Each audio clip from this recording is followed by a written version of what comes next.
klimata izglītība ir viens no pētījuma virzieniem, un otrs savukārt ir tā kā pētniecei, tad es pētu bioklimatoloģiju, un tā ir tā zinātne, kas pēta dabas norises dabā, sezonālajā aspektā un, protams, arī cilvēku dzīvē. Novērojot dabu, tas ir vienkāršākais, ērtākais un arī lētākais veids, kā pamatot to, ka klimats patiešām mainās, jo augi un dzīvnieki visjūtīgāk reaģē uz izmaiņām apkārtējā vidē. Pētījumi liecina, ka vislielākās izmaiņas ir tieši pavasara fāzēm, un tas iestājas agrāk, un tas notiek ne tikai Eiropā, bet visā pasaulē kopumā.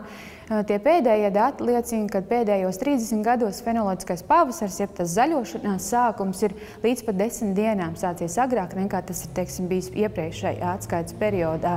Un runājot par Latviju, tad tendence ir tādas pašas, kad agrās fāzes, ka, piemēram, lazdas mums zied, ko mēs daži pamana, daži ne, bet kad lazdas ziedēšana ir mainījusies pat mēneša intervālu agrāk nekā tas ir bijis, piemēram, 60. un 70. gados. Fenoloģiskajie tie dabas novērojuma kontekstā vēl jāsaka tas, kad lauksaimniecībā tie ir izmantoti visbiežāk, un tā ir klasiskā nozara, kur to pēta un izmanto.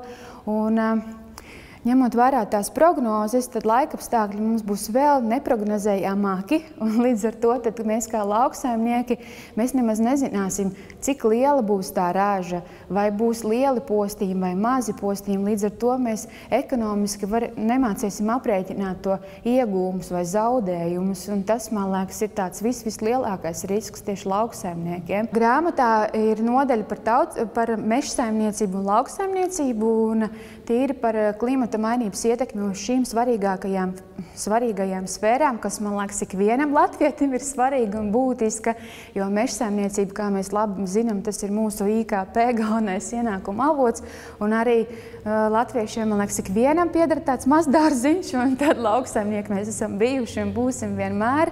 Un tad es vairāk skatījos pētījumus šīs nozarēs un, protams, aprakstīju fenoloģiskos, jeb šos dabas ritmus, kā tie Latvijā ir mainījušies, bet ne tikai savvaļas, bet arī kultūra augiem, piemēram, ābeļu ziedēšanu. Un arī viena no metodēm ir modelēšana, kur mēs skatāmies, kas notiks nākotnē, un tad arī tādā nodaļā ir īsts tāds apraksts arī par to modelēšanu un tāds arī savā ziņā prognozes, jo grāmatā ir prognozes par to, kas notiks ar zemenēm, kas mums ļoti visiem garšo un ko mēs pavasaros ļoti gaidām, kas tiek prognozēts tieši uz zemeņu ziedēšanu uz pirmo ražu. Un es varu pateikt, ka pirmā raža un pirmie ziedi, protams, būs daudz agrāk.